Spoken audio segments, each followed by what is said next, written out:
Jumbo la famille, j'espère que tout le monde va bien.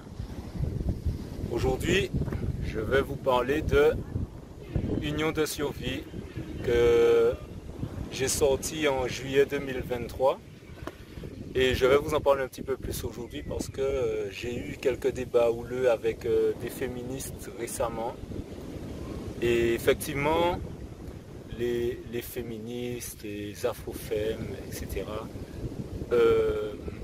Aussi bien que les panafricains, les conscients, les kémites, etc., pour une immense majorité, sont des personnes qui sont ancrées dans des idéologies qu'ils n'osent pas ou qu'ils n'ont pas le courage de remettre en question.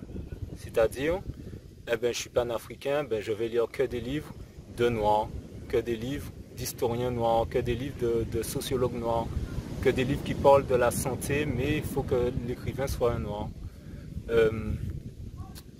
Et notamment sur le féminisme, j'ai eu un débat avec une sœur qui m'a raconté les mêmes idées, les mêmes propagandes qu'on entend dans les médias, sur YouTube, etc.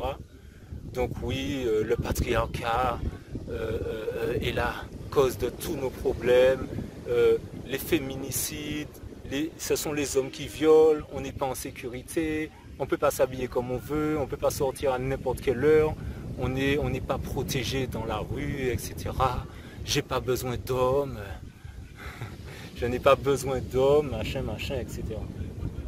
Et quand on remet un petit peu ça en question avec des arguments, des livres féministes d'ailleurs que j'ai lus, eh bien ces gens-là sont ancrés dans leur idéologie et ils ont beaucoup de mal à challenger, c'est ça le mot, challenger leurs idées. Si tu es sûr de ton idée que à la sortie d'un ouvrage, tu penses que ça ne changera rien à ton idéologie, eh bien, il faut challenger. Personnellement, le féminisme, moi, il y a quelques années, je ne savais pas vraiment ce que c'était, donc j'ai écrit cet ouvrage pour creuser de mon côté et puis pour pouvoir comprendre les tenants et les aboutissants. Et effectivement, je n'avais pas d'idée préconçue sur le sujet et j'ai dû me plier aux idées, aux faits scientifiques qui m'étaient présentés.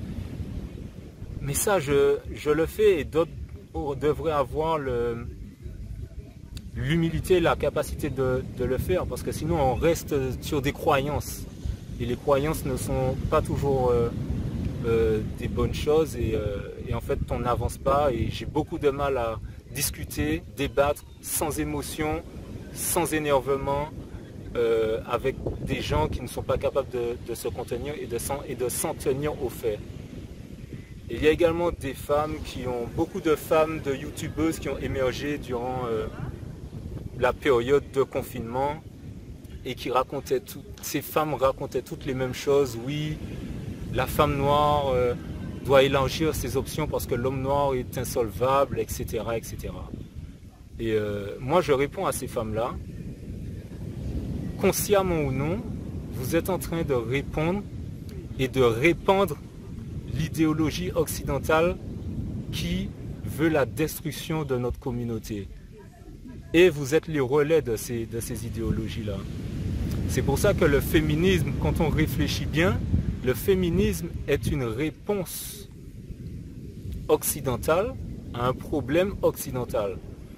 Mais comme nos femmes cherchent à s'intégrer dans, je dirais, ce qu'on appelle la modernité, qui est la modernité occidentale, la société occidentale, eh bien pour elles, la réponse évidente à cette modernité, à ces problèmes, aux problèmes des femmes blanches, eh bien elles se l'approprient puisqu'elles sont ancrées en fait, en réalité, elles veulent s'ancrer dans cette société mortifère. Donc forcément, nous qui disons, retournons vers les traditions de nos ancêtres, inspirons-nous de ce qu'ils ont créé pour pouvoir le dépasser et faire survivre ces traditions-là, eh bien elles répètent, consciemment ou non, la propagande du féminisme occidental. Elles ont beau maquiller le terme, le concept en mettant afro devant ou africaine derrière, ou africain derrière, pardon, le féminisme africain ou l'afroféminisme, la conception, le problème reste toujours le même. Donc voilà, si vous avez le courage et la volonté de challenger vos idées, union de survie. Et oui, coupez tête boule caille, Naya Bingi.